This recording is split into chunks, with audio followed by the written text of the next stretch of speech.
Do Go On is performing some live podcasts at the 2026 Melbourne International Comedy Festival. Can you believe it, baby? You can come see us do 3 shows, 29th of March, 12th and 19th of April, 2:30 in the afternoon. What a gorgeous time to see some comedy. Sunday fun day, am I right? And is it true to say that the tickets are moving fast, Dave? That's right. We are over 50% for all of the shows, and more than 50% of season passes are gone now too. And that means you can see all 3 shows for a heavily discounted price. Oh, my God. But, feel free to buy 3 individually if you like. Whatever. Yeah. Hey, but also, why not see me and Saran Jayamana, a friend of the show, doing our new material show at the Adelaide Fringe this year, 2026 or 2027? It's 2026. 2026, March the 3rd to the 9th at Rhino Room. And I'm also doing a Who Knew It with Matt Stewart live at the Rhino Room on Saturday, the March the 7th, And, Melbourne International Comedy Festival. Also at the Coopers Inn, me and Saran, April 7th to 19th. That means, I believe, you'll be able to at least do a double 1 time, maybe 2 times with Do Go On. Yeah. Twice. And why not do it twice? Oh, do it twice because it's so nice. Oh, mama. Double the fun. It's number 1. Anyway, go to dogoonpod.com for all the links to these shows. ClickUp just solved AI's biggest problem, and it's saving 4 million teams from productivity loss every day. Unlike ChatGPT and other AI tools, ClickUp converges all your work into one platform, so your AI super agents have full context to prioritize tasks, execute workflows, and draft documents instantly. Teams using ClickUp finish work 30% faster and cut meetings in half. Try ClickUp for free today and get 15% off AI upgrades at clickup.com/podcast. That's CLICKUP.com/podcast.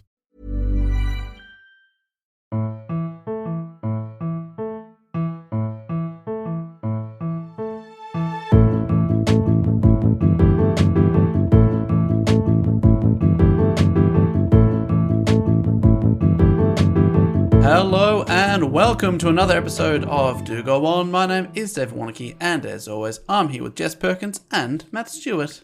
Hooray! It's so good to be here in the podcast. It's wild. I'll try not to think about it too much. Because we're in a podcast. We're in a podcast right now. Inside. Someone is somewhere, in Saskatchewan or something, and they're listening to us. Yeah. I don't, if I think about that too much, it'll freak me out. Yeah.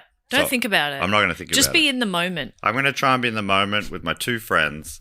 Thank you. Jess and the boy. Yeah. Thank you. Greg. I want to say Greg.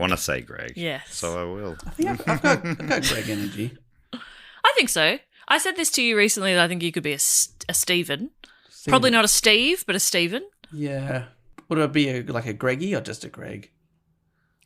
Just a Greg, I think. If you were a Greggy, we wouldn't be hanging out. Yeah. Greggy. You'd be probably, President. at the UN or something. Yeah. Yeah.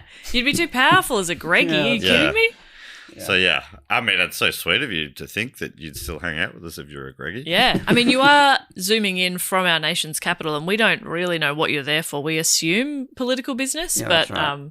You told us not to. You said to need ask. to know basis. Yeah. You said that's. And you said you don't need to know. You said you guys don't have clearance for that, and we thought, that's weird. And then I heard him as he was walking away. He was on his phone, and he said, "Oh, I've got diplomatic immunity." Yeah, I heard him say that too. Yeah. What does that mean? I don't know. I'm trying a lot of different accent work up here, apparently. Anyway, Dave, from our nation's capital, can you explain how this show works? Yes, what we do here is take it in turns to report on a topic which is often suggested to us by one of our dear listeners. We go away, do a bit of research on the topic, watch a doco, do some reading, write up a report about it, and bring it back to the group. And it is Jess's turn to report on a topic. Always start with a question. Jess, do you have a question? I do. My question to you two is, what is the largest vehicle you've ever driven? Oh. Okay, I do have a sort of... I've got a station wagon type car. It's pretty big. It's pretty big, yeah. Yeah, I don't know. Probably wouldn't be only something that I could legally drive. True, you don't have a special license. I don't have any special licenses, so it would just be like a van or something. Like, probably. what about the car we had on one of our UK tours? That was quite big. That was, pretty big. It was a people mover. Yeah. That was a small bus, really. Yeah. But, I mean, Dave and I didn't drive it. We sort of corralled inside of it. Yeah, I sort of, Careened, I meant to say. Yeah. Careened. We were careening mainly. And then Jess took the wheel and just said, it feels like I'm driving a little beep beep arena or something. Oh, Zippy, what's this little smart car? Yeah. I did a lot of drive by feel in that car. Yeah. And I was feeling everything. Yeah. Bump, bump, bump. Every other car on the road. Yeah. And in a parking lot. I can't remember if I had maybe had it. Oh, actually, for Beer Pioneer, I drove a camper van. Oh, yeah. That would have been bigger. That's pretty big. That was, basically a big rig. Now, I'm wondering if Jess is bringing up this question because you've got a sick answer, like you've driven a tank or something. Well, can you have a think and try and think of the biggest vehicle I've driven? Last year. Okay. Oh, an ambulance? An ambulance. Oh, my God. You were driving ambulances, of course. Yeah. Which we haven't spoken about, and we won't. No, but Jess stole an ambulance. I stole an ambulance. That's why I was missing for a few weeks last year. Yeah. It made the news. They never caught her. So we're going to say allegedly. And I think that keeps us in the clear. I don't bring it up to brag, but today is about the Freedom House Ambulance Service, which is kind of the first of its kind, the first of the modern ambulance services. Either of you heard of Freedom House at all? No. No, news to me. It's a pretty great story, and it's been suggested by a few people. It's been suggested by Daniel English from Brunswick, Ariane from Ireland, and Alan from Dublin. And it's been on my list for a little while of one that I wanted to look into a bit more, and I'm excited to get stuck into it. Is it going to be Irish? It's not Irish. Whoa, 2 out of the 3 know. suggestors are, though. What could it mean? That they've heard of things Okay. from outside their own country. I don't know. It seems like a bit of a coincidence. But how? How? Crazy stuff. Should I explain why I was driving an ambulance, or does it just seem? I think people would be able to figure that out. Yeah, You're an ambulance driver. For an ambulance driver. Last year, I did a course in non-emergency patient transport, so driving ambulances and treating people in non-emergency settings. Right. It's not that interesting, but I was driving an ambulance and that was pretty sick. You're not allowed to put the lights and sirens on, so obviously I quit. But this is a non-emergency siren. Okay, Yeah. you just have to yell that out. Sorry, non-emergency. it's not a big deal. Don't get out of the way or anything. Just wanted to Woo! chuck it on. Yep. They said you're not allowed to have them on in school zones, and I said, but I can if it's not an emergency siren. Yeah. So Not emergency. I blasted it around hospitals and schools. I don't know how to turn this off. Help me.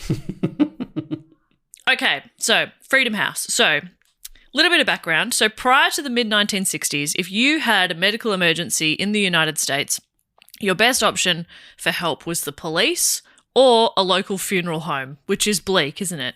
Did you say 1960s? Yeah. I assumed that they've been around for a lot longer than that. I was picturing horse and cart ambulances. Totally. And And they did exist. And I even looked into, I wanted to look into Australia's history of ambulances, but it's kind of like broken down a lot by state because they're all kind of different state run.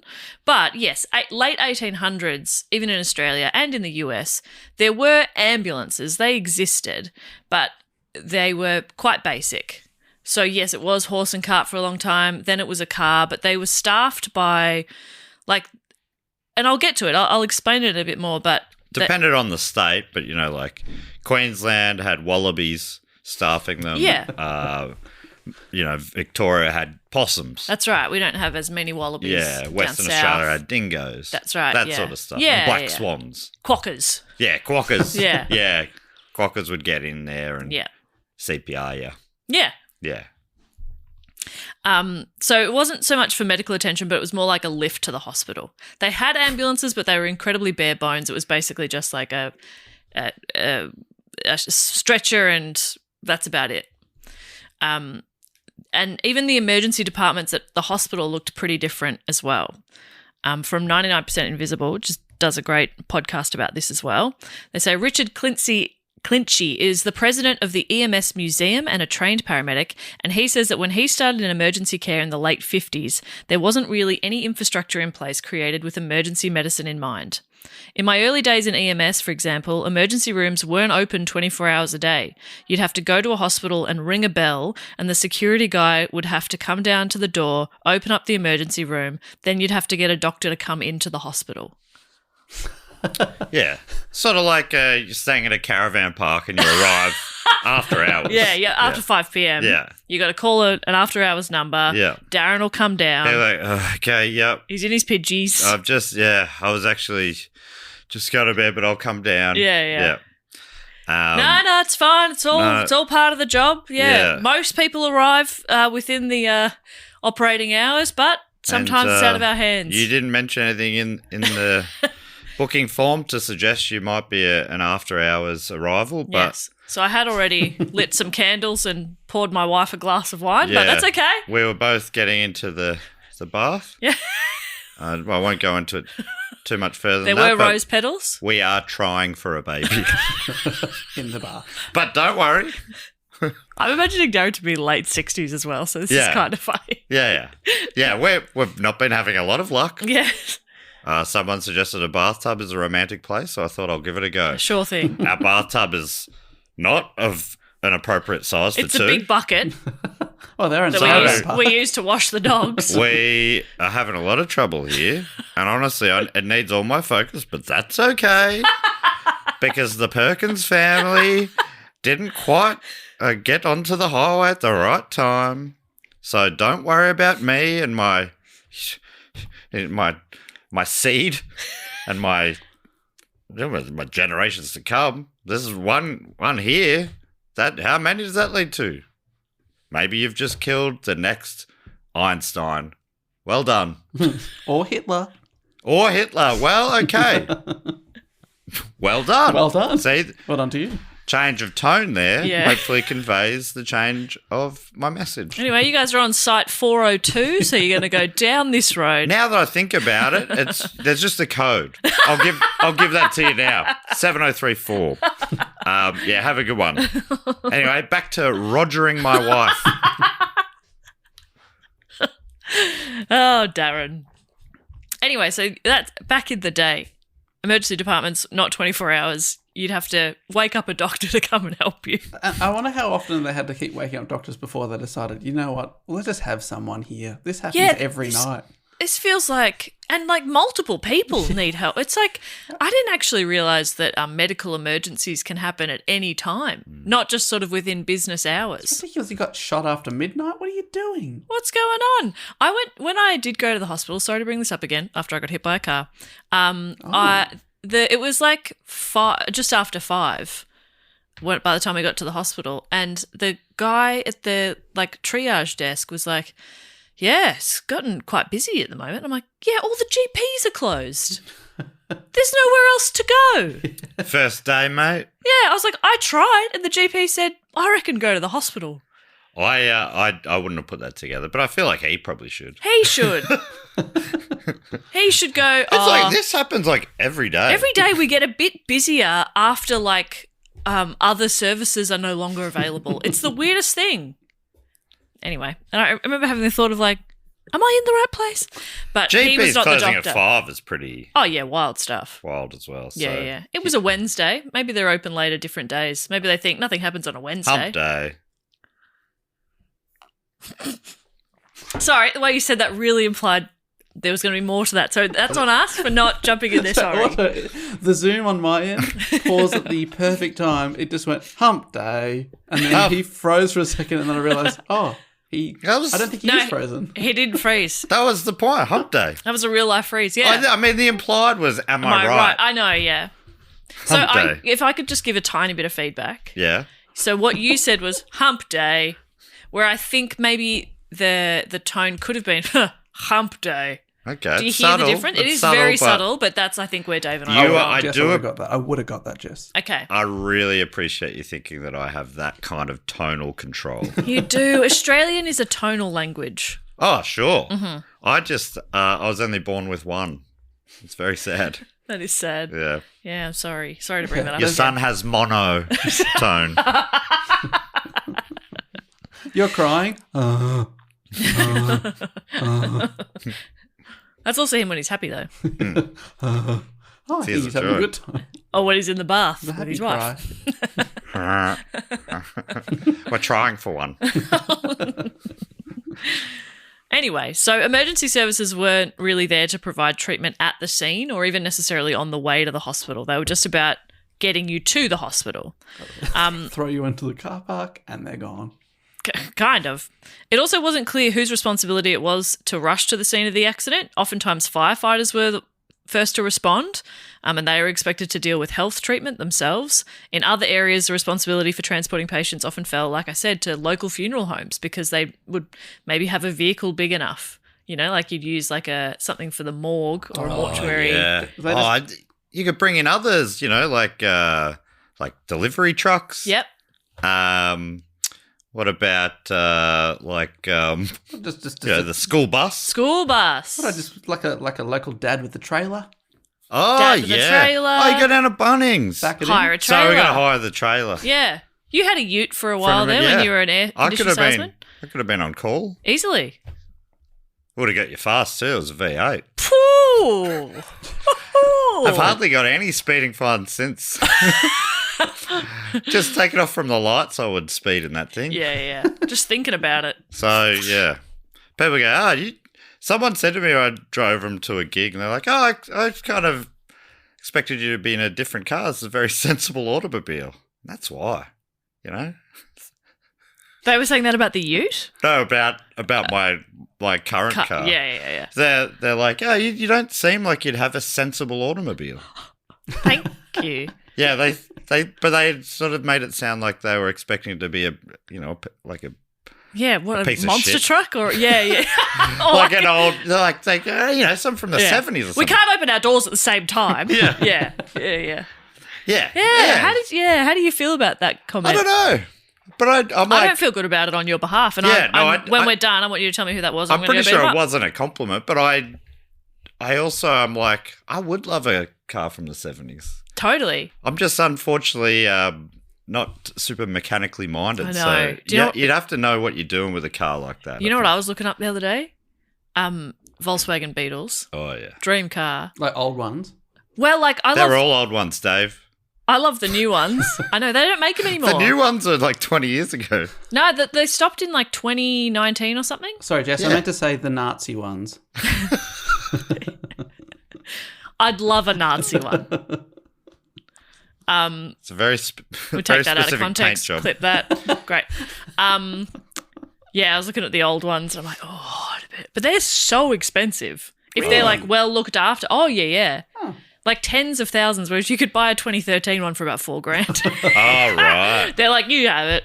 You're But the right. oldies are like, it's a dream. Just wait, they'll be making them again soon. I hope so. Bring them back. Volkswagen, if you're listening, I assume you are, please just make me one. Thanks. Okay. So anyway. Make it in Jess mustard. Or like a sage green could be nice. Okay.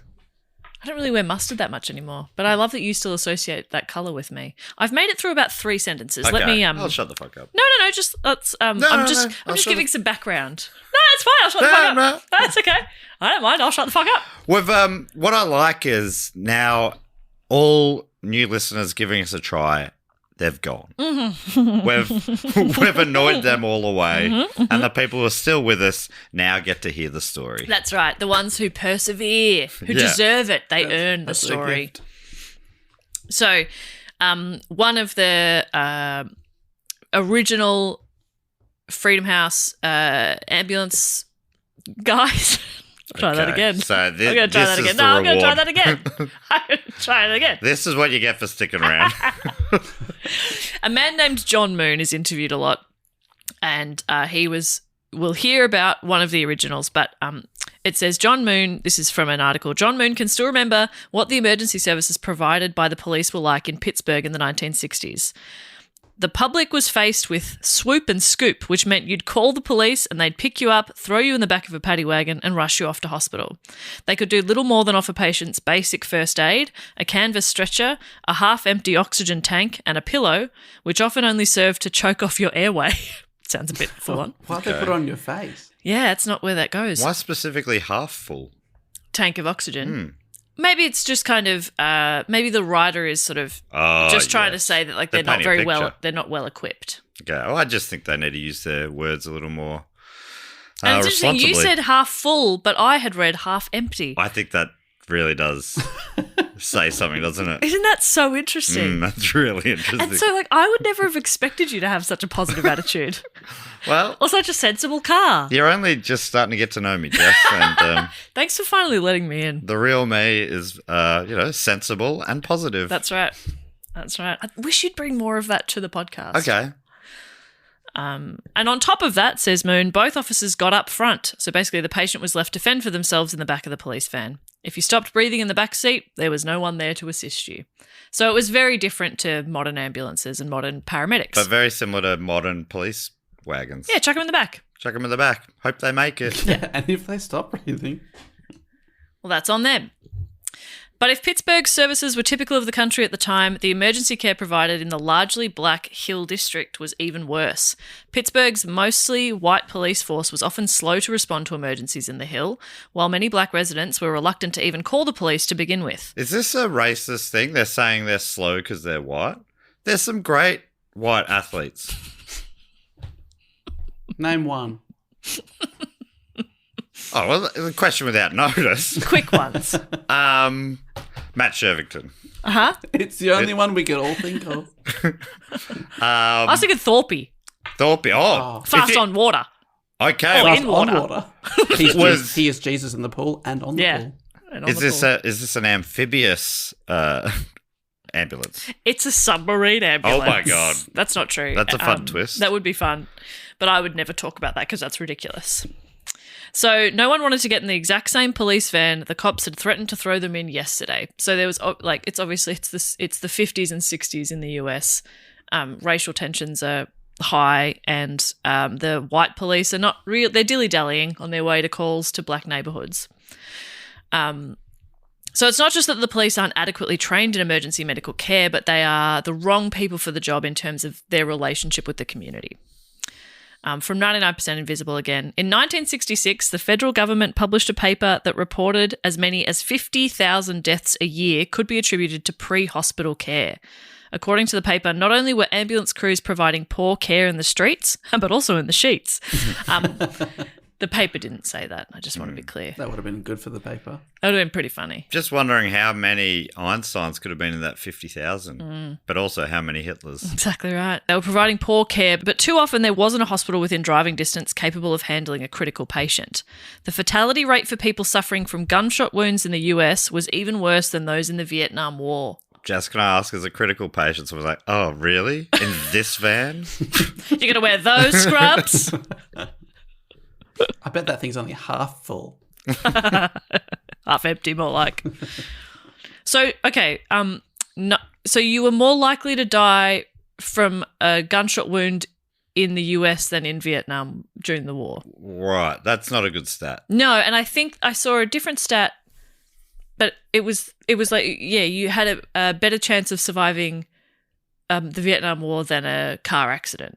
Okay. That's not a good stat. But, I mean, it makes some sense that they're going to be pretty good at treating gunshot wounds in Vietnam. Whereas it really doesn't sound like the system's set up well at all. The system's not great. I don't know if that's sort of a point you're trying to make here, but from an outside perspective, Yeah. It sounds like it's a real mess. Yeah, it's not adequate enough. And these sort of facts kind of shamed the government into providing money for EMS development on a local level.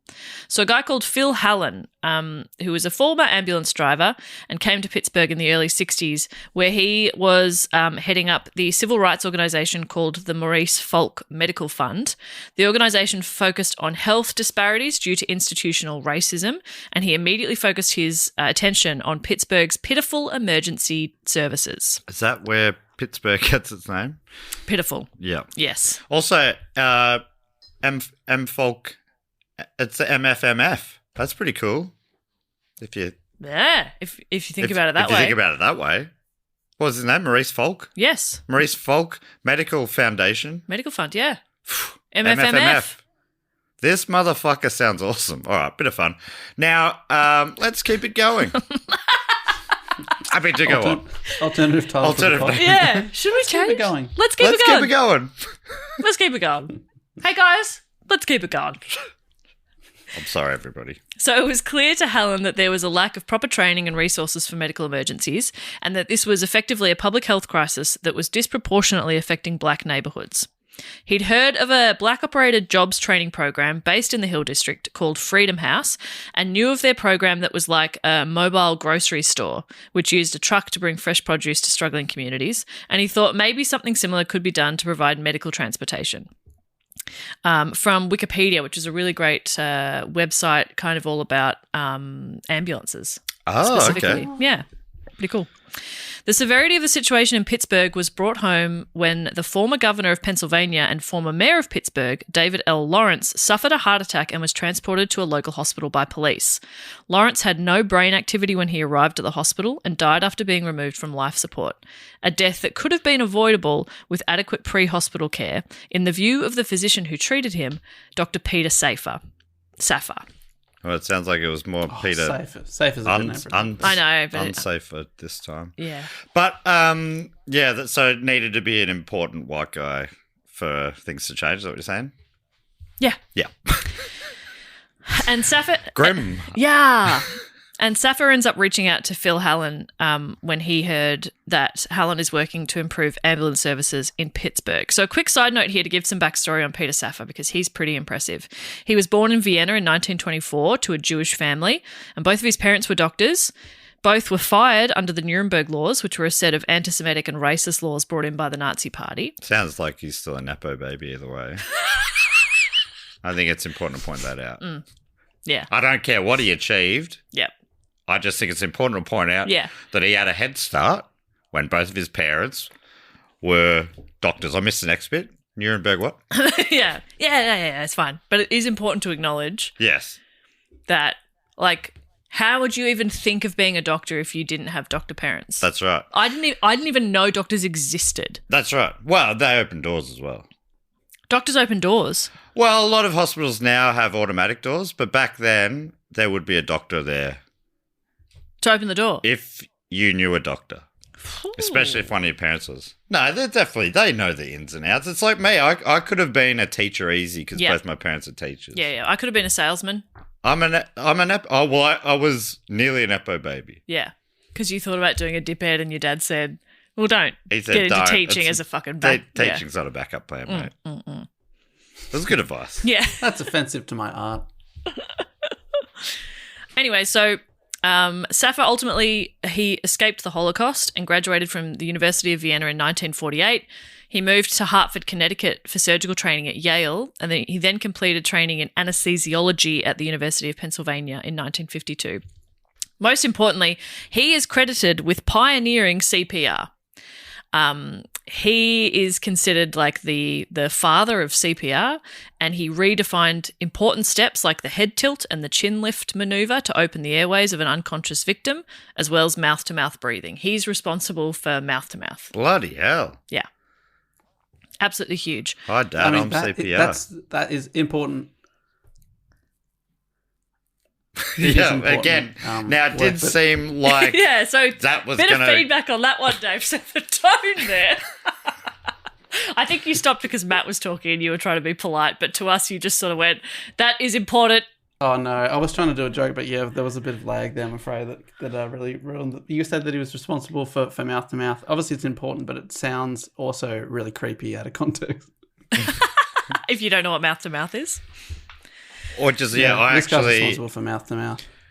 Yeah, he didn't realise that there was going to be any sort of medical benefit to it at first. Yeah. But he was really firm on needing to figure out if there could be. Create a firm seal around the mouth. Don't worry, I'm the father of CPR. Do you know what CPR stands for? Call me Daddy CPR. Do you know what CPR is? Or what it stands for? Combustion. Yep. Personal. Yes. Righteousness. That's correct. Yeah. God, he's good. I don't know if I know. Cardiopulmonary resuscitation. Oh, yeah, that sounds right. I reckon that's probably right, Jess. Do you think so? If you gave me a list of 4 medically sounding ones. Yeah. Would you have picked that one? I don't know. We'd have to probably. We'd work our way through it. Yeah. So cardio, meaning heart. Yes. Pulmonary is your lungs. Bill Pullman. Bill Pulmonary. Think about Bill Bill Pulmonary. Pulmonary. He's got lungs. Think about it that way. And then resuscitation. So it's restarting the heart and the lungs. Yeah. So that makes sense. Anyway, there's a I tell you what, who's pretty sus? This guy. Yeah. Sissy on mouth to mouth. Yeah, resus. All right, AJ, if we could have a little trim. Actually, go back through this episode with a fine-tooth comb. Yeah. There's been a few moments there where I felt a deep shame. Hey. I'm serious, AJ. Cut that bit out. What bit? The whole bit about us talking about CPR. Why? People need to know. Well, you can explain it People now just in a know quick what way. you said. I don't want them to. It's the only way you'll learn. Remember, Will Anderson listens to this sometimes. He can't hear me like that. He has respect for me. I don't know if that's no, true. that's not true. Nah, don't worry about it. Sorry. I'm looking straight down the barrel of the camera. Will, I'm so sorry he said that. We know it's not true. Well, no, it was like a fun idea to put out there, but no one was buying it. No. There's a really great article. It's linked in the show notes. It's written by, and you'll love this, the guy's name is Kevin Hazard. That is sick. And is it a real name? Isn't that amazing? Anyway, so he writes, the medical establishment initially disagreed with his notion that the method could, maybe even should, be taught to private citizens. To prove them wrong, Safa paralysed volunteers with curare, the compound used by Amazonian tribes to make poisoned tipped arrows, and trained Boy Scouts kept them breathing using only mouth to mouth.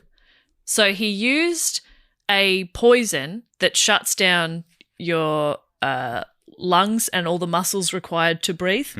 And then he trained up a bunch of Boy Scouts and kept these people alive using just mouth to mouth. Who were these people? They volunteers? Yes. Right. For cash. So not really. They were probably getting cash for it, were they? Don't know. I think America doesn't. They just pay for all those sort of things. Yeah. So I don't think they really know what volunteering means. That's just a weird job. Well, I don't know if these people were paid. You've assumed. They pay you for your jizz over there. They pay for your blood. They pay for blood. They pay for jizz. Yeah. I'm just giving blood and plasma like for free, like a fucking pleb over here. Yeah, you're rich in America. Well, joke's on them because last time I tried to donate, it failed, and they said you have to come back another day. Imagine that being in America, and you're like, you spend your time giving blood, and they say, "Sorry, this lot isn't worth cash." Oh yeah, that would suck. Sorry, that's not what happened.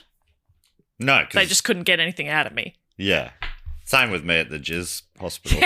They said there's a lot of it, yes, but the quality is bad, and we can't get to it. At the Jizz hospital, I can't get to it. Now, Jay, it's very important to hear this. Leave that in. It's important everyone hears it. Yeah. Anyway, so gradually across America, ordinary people began learning CPR. He wrote the book ABC of Resuscitation in 1957, which established the... That's confusing. There's a C in there, but there's no A or B. Airways, breathing, compression. Oh, I see. And it sort of established the basis for mass training of CPR. And I just want to mention as well, his other achievements included the establishment of the United States' first intensive care unit in 1958 in Baltimore City Hospital. And his lifelong goal was to save the hearts and brains of those too young to die and to improve the life-saving potential in disasters. Save them so I could smooch them. He's just got like a room full of brains. He's and the hearts. most amazing. Oh, no, I'm sorry. Do you reckon he's listening? He's definitely listening. From heaven. Yeah. Do they let persons in heaven? Yeah. You've been jumping in. I just want to save you from future embarrassment. Don't jump in on this one. Okay. So Safa's young daughter Elizabeth had died of an asthma attack following transportation to the hospital without provision of care en route. And this, along with the work that he had been doing on emergency pre-hospital care, like improving CPR, meant he had ideas on how a new standard of care could be provided by a new ambulance service. Okay, I really wish I'd let you get that sentence out before we were jumping in there. Well, that's why I said don't jump in, and you didn't. So everyone's fine. Too late. It was too late. I'd already said he was a perv. I'll take it back. I love that it's name. not my fault. Respect him. I've just been talking about the impressive things this man did. It's not my fault you guys were jumping in calling him a perv. That's what, like, this whole show's based on that. Exactly right. That's the whole thing. There's a whole thing. One of us will talk about an impressive or a bad person or a good person Yeah. or a medium person. And the others jump And the in. other two will sort of Exactly. play around with them like they're a cartoon So character. now you're like, oh, I wish you'd told us this guy was impressive. Well, who cares? Do your job. Do your job and jump in and fuck around. I Okay. just thought, don't laugh at this bit because you'll feel bad because his daughter died. Yeah, Just and I do saved feel us. bad. You're right. Yeah. So Phil Hallen and Peter Saffer there was a lot of conversations. They both had a lot of ideas. Phil contacted Freedom House Enterprises to help recruit paramedics for the new ambulance service. At that time, Freedom House Enterprises worked on civil rights projects like voter registration and offering job training and assistance with job searches for black members of the community. But nonetheless, Freedom House agreed to partner on the ambulance program.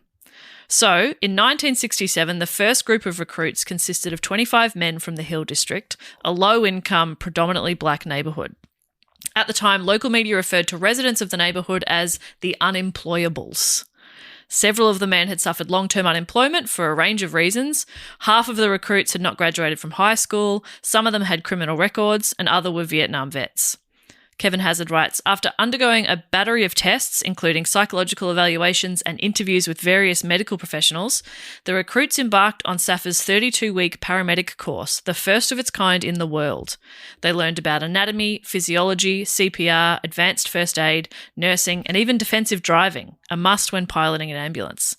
They completed internships at Pittsburgh's morgue with anesthesiologists in surgical settings and in emergency rooms. And those who hadn't completed high school were also helped to complete their GEDs.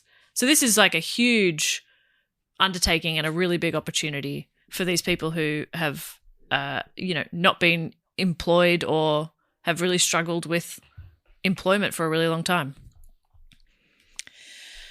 Dr. Saffer worked with Dr. Ron Stewart. Unky Ron? Unky Doctor? Whoa. I have an uncle that's a doctor. I didn't know of any doctors in the family. That's exciting. Yeah, pretty cool. And Dr. Paul Paris, that's a great name too, to create a training curriculum that would soon shape paramedicine across the globe. Dr. Saffer would soon meet a young and ambitious doctor, Dr. Nancy Caroline, who, while completing her medical schooling, would assist Saffer, Stewart and Paris in compiling the new curriculum for Freedom House paramedics. So they go through all their training. In the first 2 years, nearly 50 recruits completed the program and began working from a base of operations at Presbyterian University Hospital. But before they'd even officially hit the streets, their skills were called upon after Martin Luther King Jr. was assassinated, which led to massive riots in cities all over the US, including Pittsburgh. According to Valerie Amato, writing for EMS World, when the riots of April 1968 broke out in Pittsburgh, the crew wasn't ready to hit the street because their ambulances were still being designed.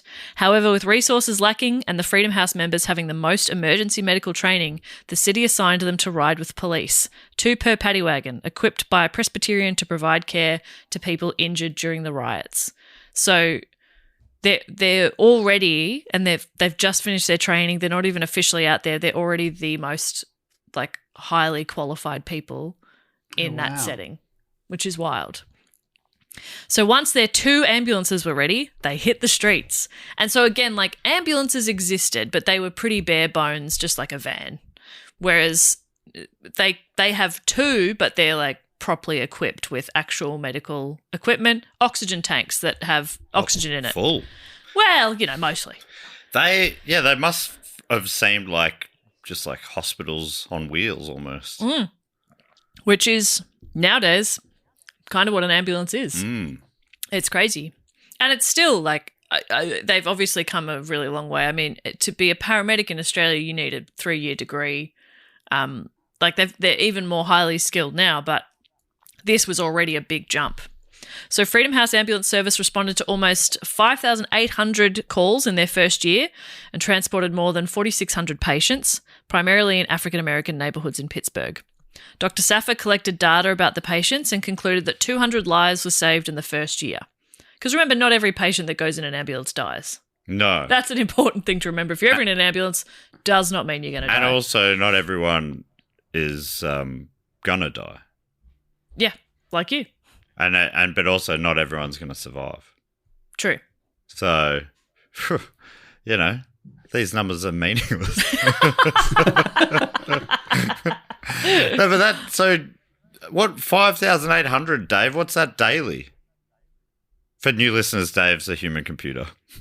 It's Human like 15 calculator, a I day. should say. 15 a day. So I wouldn't have known where to begin with that. And they transported 4,600. So they're probably going out to calls where people don't require transportation. They just needed... couldn't get a cab. Could not get a cab. Could you drop me at the library? We can only take you to the hospital. All right, take me to the hospital nearest to the library. Is that okay? Is that right? I'll walk the rest. Okay. But if there's a red light and I could jump out of the library, you know what I mean? Yeah. You don't lock these doors, do you? In years prior, the police had been really slow to respond to calls in the black neighbourhoods. Freedom House had a response time of less than 10 minutes in most neighbourhoods. That's awesome. Often like that, yeah. My much God, shorter. it's such a grim story with a sort of very positive, Yeah. moving in a really nice way. Yes. But it started in a pretty sad It's wild, spot. isn't it? Yeah. Fewer than 2% of Freedom House's patients died before they reached the hospital. So it wasn't just about their advanced medical training, which was obviously hugely important and, like we've said, unheard of at the time, but it was also largely about the relationship with the community and the trust that the community had with them. Oh, they'd actually call them. Exactly right. So from Wiki, Freedom House paramedics had compassion for the community. They said, when you walk into a person's home, you're a guest. That's the number one thing they brought to the table. They cared. They addressed everybody by their names. They respected them, and they asked permission before providing treatment. So yes, it became like, for a lot of people in that district, which is like a lower socioeconomical, it's a poor area. It's predominantly African American. They wouldn't. Like, there was no point in calling the police for help in an emergency because they would take too long to come. It was the same cops who were threatening you yesterday. Yeah, they arrive and make it worse. Exactly right. Whereas now they actually had faith in calling for help. The thing that's probably holding me back from wanting to join up and work for these guys is having to talk to everyone by their name. Yeah. Like, first thing all right, I've got like 5 people's names. Now you've got to repeat it back to it. And you're the mother. What was your name? Sorry. She won't even say it, and I've got to say her name. And you're the father, sir. What's your name? Yes, I am the father. Thank you. Oh my God, this is a nightmare. Yeah. How am I meant to remember the names? They won't even give them to me. Here's what's crazy, and this is what I learned in my patient transport course, is you can write it down. Okay. Yeah. So yeah, you've got blood on your hands. Yeah. You're going, where's my pen? Yeah. And then you go, I can write it in the blood. Write it in blood. I just see your arms just got like names. Mum equals Tessa. Mm-hmm. Dad, something like Bubba. He had a mouth calling him full Bubba. of meatloaf. Everyone's calling him Bubba. I'm Bubba. Why is he eating right now? It seems inappropriate. Hey, it'd be a waste. Bubba said it'd be a waste or two. Anyway, so in 1974, Dr. Nancy Caroline, that I mentioned before, she became the medical director of Freedom House. She arranged ongoing training for the paramedics in such unprecedented areas such as intubation, cardiac care, and IV drug administration. The training Dr. Caroline provided would become the basis for the first paramedic curriculum written by her and adopted by the federal government the next year in 1975. She literally wrote the book called Emergency Care in the Streets, which is still used to train paramedics today. Who wrote Emergency Care in the Sheets? ClickUp just solved AI's biggest problem, and it's saving 4 million teams from productivity loss every day. Unlike ChatGPT and other AI tools, ClickUp converges all your work into one platform, so your AI super agents have full context to prioritize tasks, execute workflows, and draft documents instantly. Teams using ClickUp finish work 30% faster and cut meetings in half. Try ClickUp for free today and get 15% off AI upgrades at clickup.com/podcast. That's CLICKUP.com/podcast. Anyway, so Dr. Nancy Caroline, she's a medical director now. So it's a groundbreaking program. It's having real impact on their community. The article written by Kevin Hazard for the Adventist magazine, it's super thorough. It's an amazing read. He goes into a lot of detail about Dr. Caroline's impact on the organisation. But to summarise it a little bit, her medical peers didn't really understand why she was taking the position with the Freedom House Ambulance Service, as many white doctors didn't exactly take them all that seriously.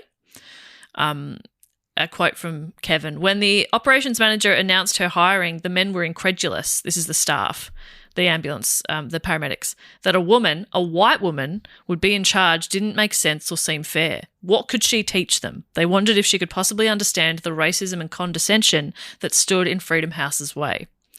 But her goal was to prepare Freedom House to win the federal grant that would allow it to make medical history and hopefully save the service from closure, because the local government is giving them some money, but nowhere near enough. And people are, as I'll get to, people are like, if you call an ambulance or an ambulance comes and helps you, you pay the bill. But these are really poor areas. So if it's a choice between feeding your kids or paying that bill, you're probably just going to feed the kids. You know what I mean? So they're struggling financially. So they need as much help and federal grants as they can possibly get. So she's just trying to like really polish this place, like make it really tight, make them even more efficient. So it's undeniable how useful they are. So she joined crews in the ambulances. She listened to radio calls. She instituted weekly briefings where medics had every detail of a case questioned and reviewed. And it wasn't about chastising them, but it was about polishing and honing their skills and making them better medical professionals. Over time, she earned their respect and organised for them to frequently receive extra training in various procedures and equipment. But she was very hands-on, like she was in it, and that's kind of how she earned their respect, as they're like, okay, she's walking the walk. Jamison Carnes writes for EMS World, "Many of the paramedics of Freedom House used the program as a springboard to receive a general education or more advanced medical training. Yet it was the change in how these men were perceived in the community that made the position engaging. All the Freedom House paramedics cherished their new identities and the empowered roles in which they were embraced rather than shunned." So, yeah, it's sort of like their position in the community was now much more valued. Yet their backgrounds also defined their profession. During a particularly lethal heroin epidemic, the paramedics were able to reach out to local drug dealers and teach them the signs and symptoms of an overdose and assure them that they and their clients would not face legal repercussions if they called 911. They're like, we're not snitches. If someone's having an overdose or someone needs medical care, you call us and we're not going to look into it, or we're just here to help. So that resulted in the frequency of fatal heroin overdoses plummeting in Pittsburgh, just because they were able to actually connect. That's also good for the drug dealers because, you need those clients to stay alive and keep buying. Yeah. That's right. A dead client's not a good client, is it? Yeah. Yeah, that's right. So it's win-win. So all industries are sort of benefiting here. Everyone's benefiting. Yeah. Kevin Hazard writes, "The city's safety director called the service excellent, but still it was forced to beg for public funding. It was tricky because nobody understood what we were doing," Hallen said. "Pittsburgh offered some money, but not enough to keep the service running, so Hallen turned to the private sector. When a contract at the Ford Foundation expressed confusion in a phone call about what Freedom House was, Hallen packed a few trainees into one of the ambulances, drove north to the Foundation's New York City office, and parked just outside its 43rd Street entrance.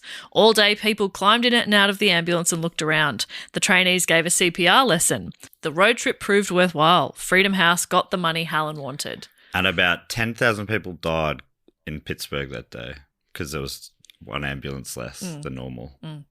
But Worth it. Worth it. Is that how many people they saved a day? 10,000? 10,000 a day. Yeah, per ambulance. Yeah. Yes. No, that's correct. God, see, and you said Dave was the one who's good at Well, maths. I think it's starting to rub off on me. Dave's rubbing off on you. Yes. He's not denying it. Okay. Hey, I think on this show we praise pervs, so We're pro-perv here. we're pro perv. Not only did this impressive and successful health service have to rustle up funds themselves, it probably won't surprise you that the Freedom House paramedics often faced racism from hospital staff and patients, as well as discrimination by the city government. On several occasions, the paramedics were assumed to be by hospital staff to be orderlies and were told to mop the floor. They're there with the stretcher with a patient on it. How are you confused as to who they are? My God. And white patients would be skeptical of the paramedics. Some would just outright refuse to be touched or helped by them. So they're just facing battle after battle. Our man Kevin, once again, writes, despite its early success, Freedom House had struggled. It was undermanned and underfunded. The paramedics still weren't working across the whole city. Pittsburgh would allow them to serve only those neighbourhoods they'd started out in, and the service ran the majority of its calls in the Hill, a fact that elicited complicated emotions among the paramedics. They were bringing medical care to people in need, many of whom they'd grown up with or gone to school with. These paramedics had escaped the cycle of violence, drugs, and poverty that racked the Hill, but now they were present for the darkest, sometimes final moments of people who had not. Freedom House charged $25 to $50 per run, but made very few collections. Like I said before, people were struggling to buy daily necessities, so they tended to ignore ambulance bills, and the paramedics weren't about to chase them down. Management had to decide where to spend money, or rather, where not to spend it. Ambulance repairs were one of the last on the priority list, so brakes and steering regularly locked up. Doors fell off their hinges. One crew reported that the bolts securing the passenger seat had jiggled loose, and the seat and the passenger had toppled over. Okay. At least once, an engine caught fire. And then the door blew open. The door. Yeah. It's not great. But they just don't have any money. Well, it does seem like, they want funding, but it sounds like they're a mess. Why would anyone fund something with such, poor outcomes? You know what I mean? The poor outcomes being the car needing maintenance? Yeah, the lack of funding. Why would I fund something with such poor funding? Mm-hmm. I want to back a winner. You know what I mean? Yeah. That's why you approached Steve Jobs just last year and said, hey. I said, Stevie boy. Bobby. I like what you're doing here. I want to invest. Mm-hmm. I want to help you out. Yeah. Yeah. Apples, is it? I want to get you off the ground. I've heard one of you a day. Yeah. You know what I mean? Keeps the doctor away. You can think of me as an angel because I'm investing in you here at the ground floor, if that's what I understand is what that means. Yes. I said to him. And what'd he say? Well, it turned out, has been dead for quite a while. So he stayed relatively mum, so to speak, and couldn't get a word out of him. Absolutely deceased man. Absolutely deceased man. That really got me. That's very funny. Absolutely deceased. Absolutely. Anyway, so they need funding. Initially, the city had agreed to contribute $100,000 a year and to direct emergency calls that came into the police from 3 designated neighbourhoods to Freedom House. Then, in 1970, a new mayor took office. Pete Flaherty was tall and broad-shouldered, the son of Irish immigrants. Another Nepo baby. I'm losing control of what that means. Yeah. Do you think a Nepo baby is just someone with parents? Well, is this guy also an Irish immigrant? I guess he probably isn't. He's the son of Irish immigrants. He's gone his own way. Because if he grew up to be an Irish immigrant, yes, then I think he's used an unfair a Nepo advantage. immigrant. Now it sounds like I don't know what I'm not making a point here. Oh, you rarely are though. Sorry. I'm often making really well. Did you ever think you were making a point? Dave, can you think of a time he's made a point? I think I'm often being satirical in a way that makes a point. And, if you dig a couple of layers down, sometimes I am. It's usually a freak accident, Yes. but it can happen. It has been known to happen. Right. But that was not this now, time. Not now. I think, the whole Nepo baby thing, I just think right now I'm enjoying the term Nepo baby. Sure. Sounds good. Yep. It's a funny sounding term. You're not wrong. And I think it is also funny, and I've tried this in stand-up, and it turns out it isn't funny, but I think it's funny. So here we go. To I think it's funny to talk about Nepo babies outside of, business and entertainment. Right. Talk about it like, went to school with a Nepo baby. Got the job at his dad's plumbing business. No, didn't even have to do an interview. I tried that as a bit, and the crowd was so confused. Or just like, that's not what a Nepo baby is. And he is still going and working for his dad and not needing an interview.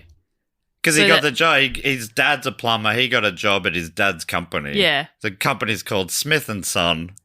I think there's something funny in Nepo plumber. Nepo plumber. Maybe. Yeah, he's a Nepo plumber. Yeah. Maybe. Okay. I'll go back to the drawing board. But yeah, I can understand why the audiences didn't piss themselves at that one. That was a few years ago, and they at an Adelaide Fringe, maybe 2-3 years ago or something. And I just remember them all staring back at me. Yeah. Going, what? What are you talking about? As they do over in Adelaide. They do say that. What are you talking What are you about? talking about? Good news is they get another opportunity. Should I try it again this year? Yeah. Yeah. Maybe because sometimes you got to wait for the audience to come to you. That's right. Yeah. You were too Maybe you I were was too too far ahead. ahead of the game. And we got onto this because of the new mayor in town. Ah, yes, the Nepo baby. Pete Flaherty. As a city councilman, he challenged his own party's mayoral candidate and broke from the democratic machine that had crowned every mayor since the Great Depression. Labelling himself nobody's boy, the 45-year-old was a small government fiscal conservative who lowered taxes and trimmed the city's payroll. I got to tell you, Jess, a slogan like "Nobody's boy" really speaks to the fact he was aware that the Nepo baby criticism was out there. Yeah, he's like, I'm nobody's boy. Yeah. So don't listen to that Nepo baby stuff. Nah. I'm nobody's boy. I've never belonged to anyone. I'm nobody's boy. I'm an orphan. He strongly opposed public-private partnerships like Freedom House. Oh. Phil Hallen later stated that he believed racism was also a factor in his opposition to the service, but publicly he was saying, nah, I just don't like it when, these public, this should be something that's funded by the city and they're taking private money. It's because you're not giving them enough public money. You're giving them fuck all, actually. Oh, dear. Op-eds printed at the time accused the mayor of trying to eliminate the ambulance service to pander to the police union. Dr. Saffer echoed this view, stating racial prejudices with white police officers eager to maintain control of ambulances citywide were the cause of efforts to end Freedom House's ambulance service in the city. Such a strange thing to want to keep control of. We want to keep control of this thing that we're unequipped to do. The mayor? No, the police. Oh, yeah, We want to stay in control of the ambulances. Yeah. Why? Well, because we do it poorly. Yeah, exactly. And we've got other things to do. Well, we're incredibly busy and this service has taken something off our plate and actually are doing it much better. Yeah. Yeah. We want it back. We want it back. We want to do it our way. Hey, poorly. how dare you? Yeah. Let us just throw people in a van and let them die in the back. Like it should be. Yeah. So despite their strong record, the Freedom House Ambulance Service's request to expand their contract with the city to cover more locations was denied by the mayor. This denied them the chance to serve more affluent neighbourhoods in which they would likely have been able to collect the fees for the ambulance service. So hopefully generating a bit of money, being able to service their ambulances, train more people, service more area, save more lives. From Wiki, during Flaherty's time as mayor, the city began providing payments for the ambulance contract late and cut its portion of the ambulance service operation budget by 50%. So they're just sort of like slowly fucking them over. This guy sounds like a dog. Yeah. Flaherty, What's his name? Say it again. Flaherty. Yeah, piece of shit. Flaherty, you're a dog. You're nobody's boy. Certainly not my boy, Flaherty. You piece of shit. Dave, just want to give you an opportunity with the lag here if you want to jump in on Flaherty at all. Flaherty providing clarity about what a piece of shit he is. Nice. Okay. Nice. He added a little rhyme there. I think that could have cut through I think so. if Dave runs against him. Yeah. But he just spins it and he's like, yeah, providing clarity. And he uses it and then becomes even more popular. Yes. Oh, God damn it. He's such a piece my of shit. My tagline would be everybody's boy. That's nice, actually. That's really nice. Yeah. Unfortunately, your name in the group chat is currently Plug, which is still funnier than Everybody's Boy. Otherwise, I'd be changing it. But Plug What about is... everybody's Plug. Yeah. Yeah. Yeah, I'll just get on And that. can mine be Nepo Plumber? Yes. You could also be Nepo Plugger. Well, that's funny. I'm actually sitting in front of a book with Plugger on it right there. You see that, Dave? Like, oh, my... Oh, that's beautiful. That's a great Okay. pop. Oh, I'm thick freak, so I'll stay as is. Yeah. Thank you. Yeah. Yeah. Okay, anyway, so Flaherty, he's screwing them over. He also signed an ordinance barring the use of ambulance sirens in the downtown area, citing noise complaints as the reason. That's insane. Right, because without the use of sirens, traffic wouldn't move aside for them, which meant that police officers, who were still allowed to use their sirens, got to the patients first. This is bizarre. It's crazy. And the police sirens weren't annoying anyone. They weren't too No, loud. nobody made any noise Are the complaints cops about police making sirens. cash out of this? Why are they... What's the racket here? I don't understand it. It's that it's a group of black men.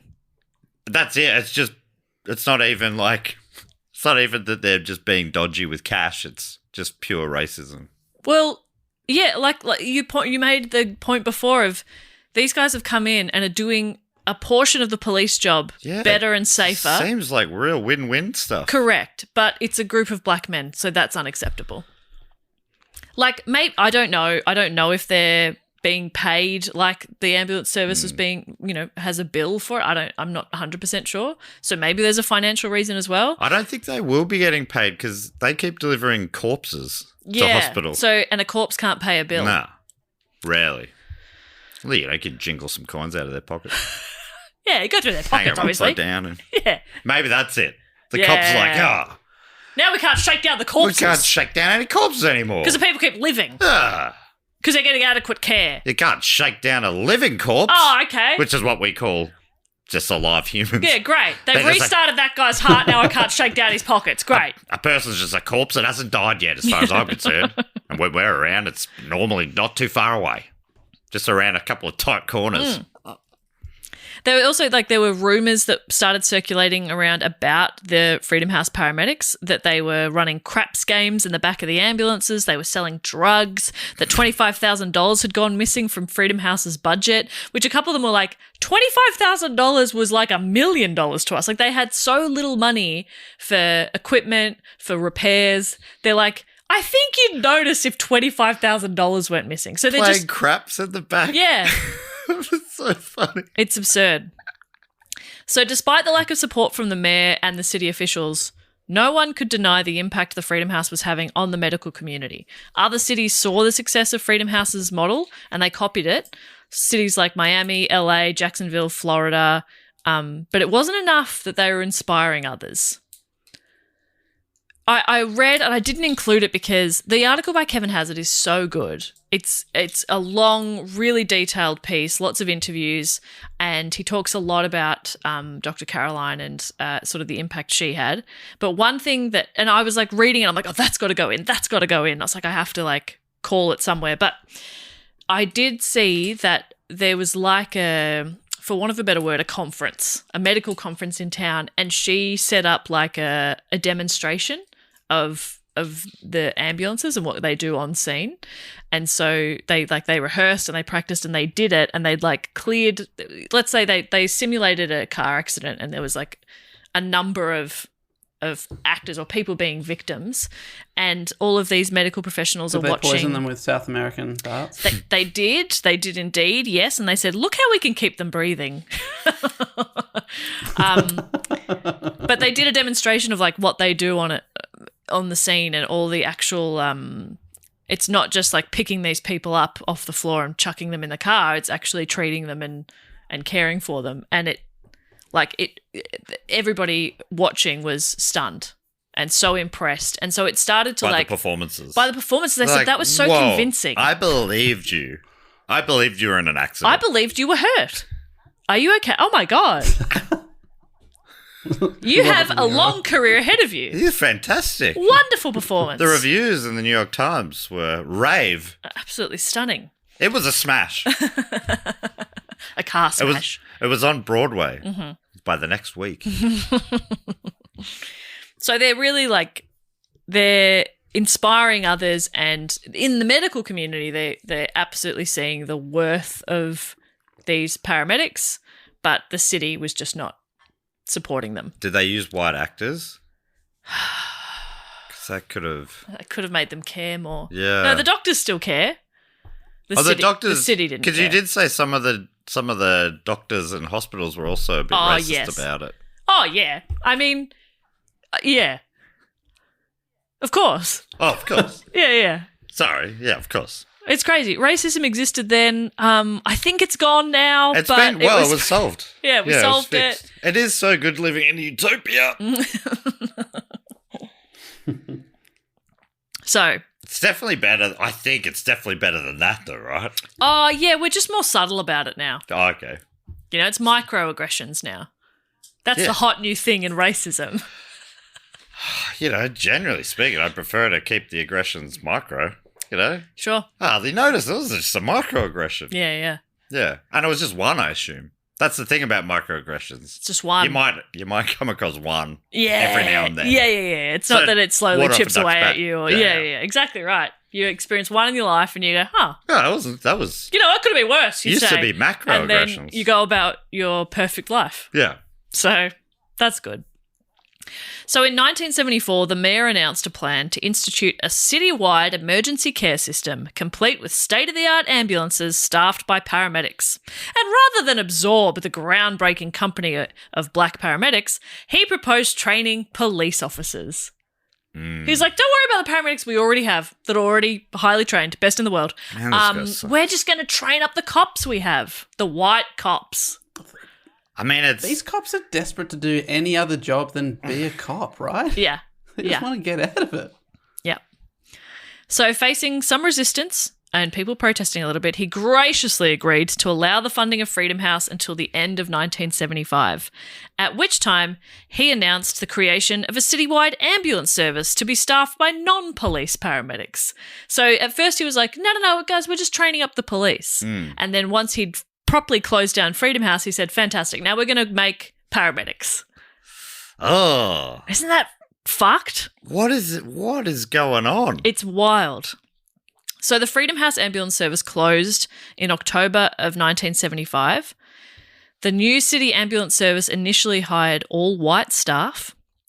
Then the previous medical director of Freedom House, Dr. Nancy Caroline, she accepted a position as medical director of the new city ambulance service on the condition that the Freedom House paramedics and dispatchers were also hired and that Freedom House ambulance crews would be kept together. Because she was so highly trained, she was a real leader in this industry. So she's a great person to be the medical director of this job. So naturally they want her. So she's like, okay. And she's white. And she's white. So they want her. Yeah, but she's a woman. Oh, true. So they probably offered it to a few other people first. But she agreed to take it. But then she thought, okay, well, this is my opportunity to bring everybody with me. So the Freedom House paramedics were hired, but their crews were broken up. Okay. Those with criminal records were fired. The new city ambulance service introduced pass-fail exams, which covered materials that the Freedom House paramedics hadn't been taught, so many of them were dismissed that way. Most of those remaining were reassigned to non-medical or non-essential work, nearly always placed in a position below a white employee who had far less experience than them. Of the 26 Freedom House employees who joined the city ambulance service, only half remained a year later. Ultimately, only 5 remained with the city ambulance service and only 1 was promoted into a leadership position. Not even Caroline was immune. City officials quietly pushed her towards the door and she left the job as medical director in 1976. So she joined to try to she's like, all right, I can't do anything about you closing down Freedom House, but I can take all the training and everything that we've created and I can take these people with me. And they've got rid of them all. Right. And then they sort of use her experience for a year and then pushed her out as well. Yep. Grim. Caroline went on to write the first textbook on EMS training. She moved to Israel in 1977 and founded that country's national ambulance service. She flew medical relief missions to Kenya, Tanzania, Uganda, Sudan, and Ethiopia, then returned to Israel to start its first palliative care program. In 2002, she was diagnosed with multiple myeloma. She spent her final days in her own hospice centre, where she died at the age of 58. She maintained a close friendship with Safar until the end. He died the following year at age 79 after being nominated for the Nobel Prize in Medicine 3 times.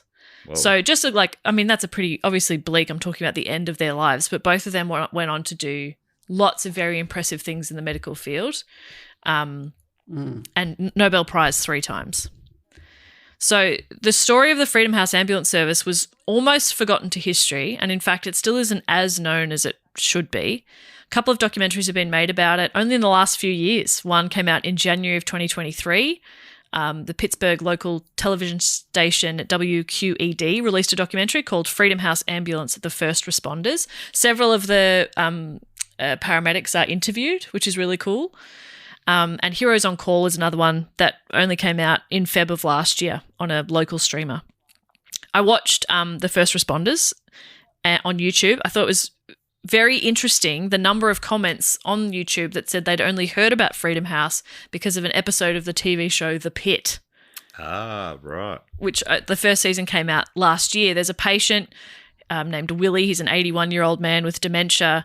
And while they're working on him, he's making little comments about things that they're doing or equipment they're using. And they're like, what's going on here? You got medical background? And they find out he was one of the original Freedom House ambulance medics, and Told you they were good actors.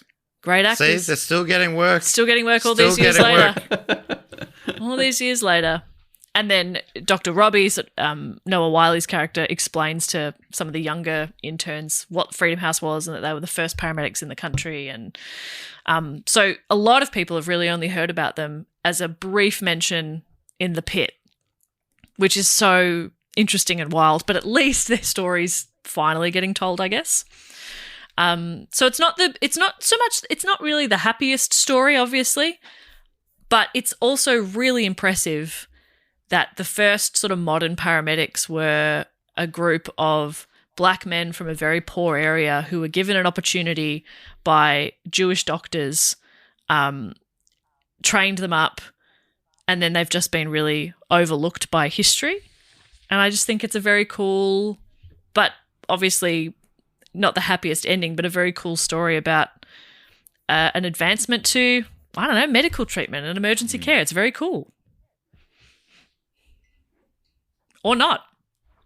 Oh, sorry. Sorry. Dave and I didn't realise you'd finished your sentence. It just sounded the way you said it like you were in the middle of a sentence. Could I have some feedback on it? Yeah, well, just a tonal thing. Okay. If you speak only in the one tone all the time, that should get rid of most of the confusion. Okay, gotcha. Yeah. Sorry, that's on me. So, yeah. But yeah, that's my report But on I thought you did a really good job. Thanks so much. I'm just wrapping it up. Yeah. That's my report on the Freedom House Ambulance Service. Fantastic.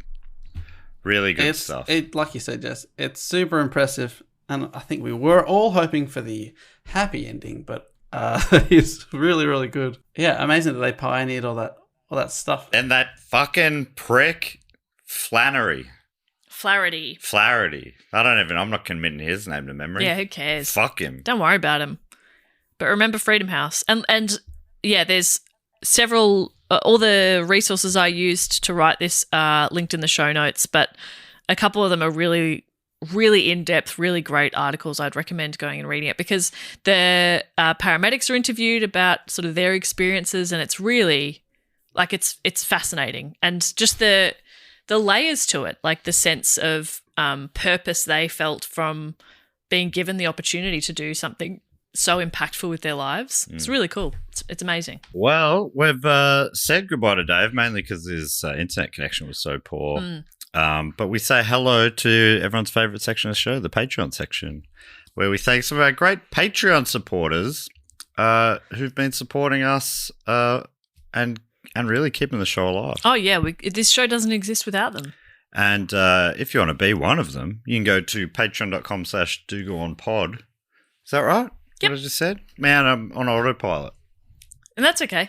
Because I've got a pain in the neck. Yeah. A pain that you deal with all the time, but I've had it for the first time, and I want to end it all. But Yeah. Now, hopefully, does that explain some of my shit attitude? yeah. Yeah. I feel like I want to be a really mean person right now. I understand. But the way this works is I'm feeling good, I should say.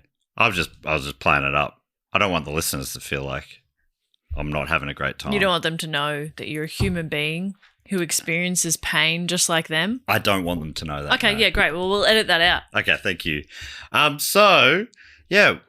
section of the show, we go through a bunch of different things, talking mainly about our great patrons and how, they lift us up. They're the wind beneath our wings. That's right. And the first thing we like to do is the Fact Quote or Question section, which is for the Sydney Scheinberg level supporters or above. And this section actually has a jingle, goes something like this. Fact, quote, or question. Ding. I always remembers the ding, and she always remembers the sing. Mm-hmm. And the way this works is if you're on the Sydney Scheinberg level or above, you get to give us a fact, a quote, or a question, or a brag, or a suggestion, or really whatever you like. And then, I read them out without pre-reading. No pre-reading done here at all. And the first one this week comes from Paul McNally. And Paul, and you also get to give yourself a title. I don't know if I mentioned that. Paul's title is Chief of Delivering of Shady Side-Eye to Wildly Incorrect Statements. Oh. And Paul is offering a trivia question, writing, "Hello, folks. Thought I'd try a trivia question for you all for something a little different." I think this is maybe the first. Yeah, I don't know if we've had a trivia. I love this. Might even spark a little theme going forward. Fingers on buzzers, please. Okay. Can any of you find a common thread between these songs? Not Like Us by Kendrick Lamar. Do Hast by Rammstein. Don't Stop Till You Get Enough by Michael Jackson. Gimme, Gimme, Gimme a Man After Midnight by ABBA. The Imperial March from Star Wars. Seven Nation Army by the White Stripes. Wow. Never Gonna Give You Up by Rick Astley. Highway to Hell by AC/DC. Jolene by Dolly Parton. Teenagers by My Chemical Romance. Tub Thumping by Chubbawamba. And finally, Baby Shark by Pink Frog. Can you find a common thread between that incredible array of, dare I say, fantastic songs? Some of them I'm like, they were definitely memes. Were they all different memes, or could they all? Then I was thinking maybe they have all been sampled. Like "Gimme, Gimme, Gimme" was sampled in a Madonna hit. Yep. But what That's could it be? great. That's a pretty broad range of Well, songs, and over a lot of time as well. do they give us the answer, or are we going to be tortured until their next fact Let quote me or read question? on. You don't have an answer? I don't. No, I can't think of anything. I don't have an answer. Let's find out what it is. With beats of between 100 and 120 beats per minute, all of the above songs are the perfect rhythm for CPR. What are the odds of that? That is crazy. So What I are the knew. odds? I mean, not that I would have put it together, but 9 to 5 is Yes. is one. So that's my go-to for CPR. Which is interesting because Jolene was the one listed here. Yeah. Because Staying Alive is like the famous one, isn't it? Yeah. And you know what else is? But don't sing it out loud. Another one bites the dust. Oh, yeah. Probably don't sing that out loud when you're. Boom. Another one bites the dust. Yeah, keep that in your head. But I go straight to Dolly 9 to 5. Pink Pony Club is also one for younger people. That is quite incredible that question came up today. That's wild. That's so cool. These have been allocated based on, just timing. Yeah. A long while ago. As soon as you said 100 to 120, I was like, oh, no. Oh, no. That's wild. Imagine doing the Imperial March. That's pretty funny.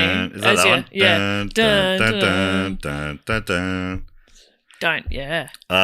Paul goes on to say, so if you're ever learning CPR, you can choose your favourite. There's even a Spotify playlist called Inappropriate CPR Songs, but I don't think anyone would like to be revived to Smack That by Akon. Do learn CPR, people. It's genuinely the most important piece of first aid you can learn, and it's not hard. You might end up being the single most important person in someone's life one day. Keep up the great content. As always, all the best, Paul. I can't believe that that's happened on this episode where we talked about the pioneer of CPR. Yeah. That's wild. Incredible. That's I love so it. cool. Let's see if the next two are equally coincidental. Yeah. We are recording. Yes. Yeah. When Dave's not here, it's the kind of question we're going to ask ourselves. Yeah, no, I've been watching and it's definitely, I can see. Which is a bit ironic because the last time we found out something wasn't recording, who was it? Dave. Dave, yeah. Well, so I shouldn't be so hard on us. But now we have to make sure that we're doing it perfectly because if then we can keep giving him shit for the one time he made a mistake. Yeah. If we also made the same mistake, we'd have to be nice to him. Yeah, and that's I true. simply refuse. I mean, technology is really not his go. He literally can't figure out how to get back online right now. Yeah. That's why he's not here with us. Yeah. He can't figure it out. So why do we trust him with I don't recording know. our podcast? I don't think we should from now on. Agreed. If we ever hear from him again. Yeah, he's which gone. at the moment He's very seems busy in unlikely. Canberra doing something not sus or mysterious. No, nothing to do with the feds. Nah. He's certainly not ratting us out, he kept saying. It's like, we never suggested you were ratting us out, Dave. We've also never done anything wrong. Yeah. Good luck ratting out two Perfect angels. Perfect angels. I was going to say princesses, but I meant angels. What a funny... You can be a perfect princess if you want. Yeah, but I think most princesses they've Imperfect. got... Yeah, they got things to answer for. The next one in the Fat Quarter question comes from Katie Shannon Sharp. Okay, Emeritus. Is that how you say it? Emeritus Professor of Dugoon. Oh. Emeritus? David, no. One of those classic words I've seen written down for sure. Now, Katie's asking a question, writing, doesn't get easier. Hey, très bien toi? Très bien toi? Maybe? But you're so good at French. Oh, French. Sorry, let me have a go again. Très bien toi? There you go. I was wondering... Oh, no, I could do that. I was wondering who you imagine you are talking to when delivering a report. Is it just to the other two in the room, or do you imagine a large listening audience? Or maybe a smaller audience of people you know? I can't really answer my own question, which we always encourage question askers to do. The closest thing I've done to podcasting would be an online Zoom lessons that I gave a bunch of teens who had their cameras turned off. Not quite the same thing. I'll say I can answer. I'm just talking to Jess and Dave. Yeah, same. I'm not thinking about an audience at all. No offense. I'm thinking about you when I'm writing it in terms of oh, that's a funny bit, or that'll be a fun reveal or something like that. But in the room, I'm just talking to Matt and Dave. Yes. I think it would, I don't know what would happen if I was picturing all the people listening. What are you up to, 7? 7 or 8? Jeez, I don't know what that high, are we? Maybe not. But yeah, I mean, the live shows, obviously. Yes, that's different. I'm delivering that to the people in the room, but that is more audience. But yes, that feels like a performance. The live shows, these don't feel like a performance. No. If that makes sense. Yeah, I do. Occasionally I remember that Will Anderson might be listening, and I feel a deep shame. Yes. I'm like, oh, I wish he wasn't hearing me like this. Yeah, occasionally I say something about my dad and then I go, I hope he's not listening.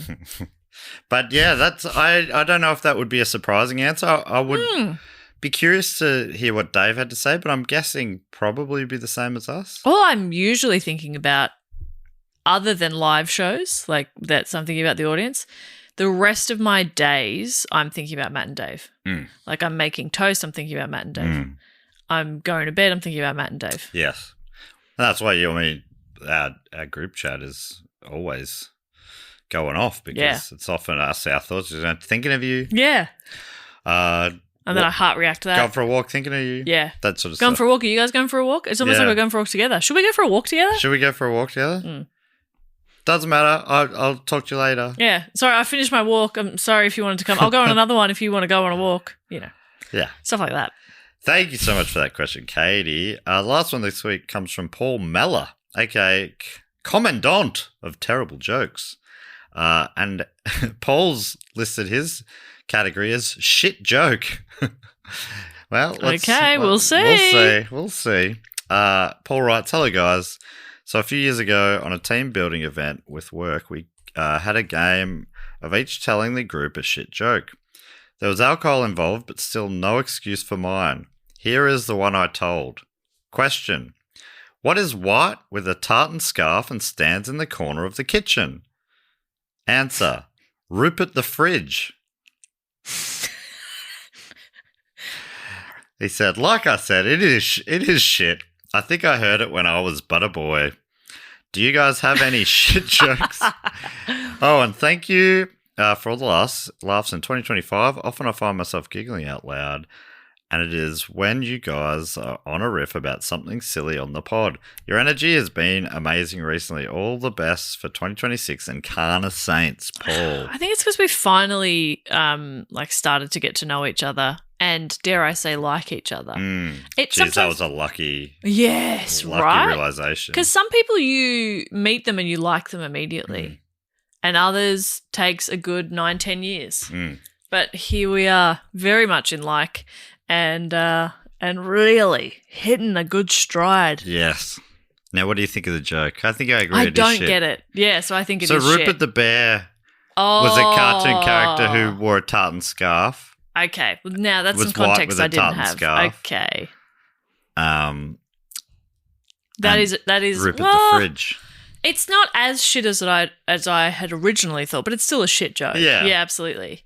Do I have a shit joke for you? No. Unfortunately, I spent a good 8 years as a professional stand-up comedian. They're all really good. So I don't No know bad jokes. And if I've ever heard them, I've immediately deleted them from my brain. So unfortunately, I only know very, very good jokes. Matt, you'd know a few shitty ones though. Yeah, well, I mean, I think I already told one this episode about the Nepo baby plumber. Yep. I mean, is it even a joke? I don't know. I think the shittest jokes, you're like, is that a joke? Yeah, was that funny? Yeah. I can't. My favourite jokes are the ones you have to immediately explain. I think that makes it very funny. Bad joke. I'll just steal one from the internet. Yeah, just Google first thing you see that says bad This joke. is Reader's Digest. 171 bad jokes. But I'll just read the first one. Why do you need that many bad jokes? Oh my god, I've heard of the first two. Great. Okay, well, it's a classic. Knock knock. Who's there? Interrupting cow. My favourite. Interrupting cow. Moo. Yeah, that's genuinely one of my favourite jokes. Yeah. I just think it's so dumb. Yeah, it is. It's like if you're an American when you go to the bathroom, an American when you come out, what are you in the bathroom? European. That feels very just coded, actually. Because it's about piss and I love piss. In brackets, compliment. Yeah, I know. I took it as one. That's why my face did this. It's just a cute joke. Just cute. It's a bit of fun. Thank you so much, Paul, Katie, and Paul. Oh, it's a Paul Katie sandwich. sandwich. Katie Oh. sandwich. Paul's the bread. Yeah, you're not talking like you don't say, "Oh, I'm having a bread sandwich." Sorry, fucking idiot, Jess, idiot. Oh, so stupid. What am I thinking? All right, so that brings us to where we thank a few of our other great Patreon supporters. Now, Jess, you normally come up with a game based on a topic. You got any thoughts this week? I have pulled up a random vehicle generator. Oh, great. And this is the vehicle, because I've driven an ambulance, this is the big vehicle they've driven. Okay, great. And if it ends up being a small thing, but it's actually a big version of it. What do you think, though, about as a tweak to that? It's the biggest vehicle they've driven, but it's also the one they're starting their own ambulance service with. You know what I mean? Love it. Yeah. Yes. Yeah. Great. All right. So, which makes sense. They've just picked the biggest vehicle they've driven to be their ambulance. And the ambulance service these days have helicopters. They, it's not just the classic sort of sprinter van style now. You know, you can get this is what a paramedic taught me, and who I've never fact checked it, but he says, the two places you can get a blood transfusion in Australia is the hospital and the helicopters. Really? The helicopters, they're like micro paramedics, and then they have like extra training on top of that. They're like some of the most highly trained medical professionals. And they can fly a chopper. Yeah. Well, there was a pilot. Hopefully. What happens if they can't find a pilot? No, They must also know how to fly if they got to. I think it's more that the pilots are pretty well trained in the first aid stuff rather than the Okay. paramedics are Yeah. trained in the piloting. So it's sort of like the Armageddon conundrum.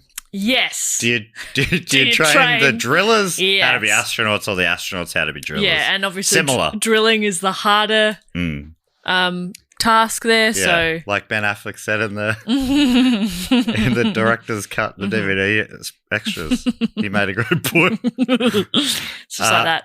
Anyway, all it's a right, little fun so- fact that might be wrong. I'll give you the place and a name of these people, and you'll Great. give them an automobile. I'm ready. First up, from address unknown, can only assume from deep within the Fortress of the Moles. Thanks so much for your support, Jake T. Jake T is introducing the ambulance that is a 2022 Acura ARX06 race car. Don't be confused by race car. It is, in fact, a train. What? Yeah, I know. I'm going to Google. That is, when you said random, I mean, that's random, bro. Thank you so much, Jake T. Next up, from Leighton Buzzard. No, it is a race car. But It's for just- some reason, the picture is a train. From Leighton Buzzard in Great Britain. Thank you so much, T. Marston. A semi-trailer. Oh, yeah. A Volvo FH16. Yeah, you could move. You could move a few corpses in that. Oh, yeah. I mean, living corpses. living corpses. Like the cops call them. It's less for really emergency stuff because we could obviously carry so many people. Yes.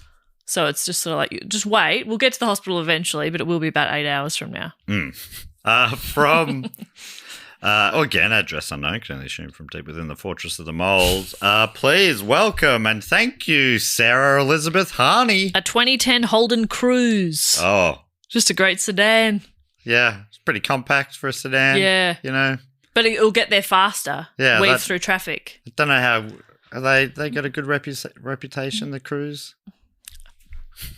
Next up, I have a feeling they don't, but I don't want to. I don't want to get sued by Holden. No, You know, great Australian brand. I don't want to be sued by Holden. No. So let's move on. Again, from address unknown, another mole person. Thank you so much to Poopy Butt McGearson. Ooh. Oh, McGregorson. Poopy Butt McGregorson. Poopy Butt McGregorson. A 1978 Jeep Wagoneer. Oh, now we get I think that's a great option. Yeah, and in the picture, it's like driving across some sandy dunes, and I think like because accidents happen anywhere. Yeah.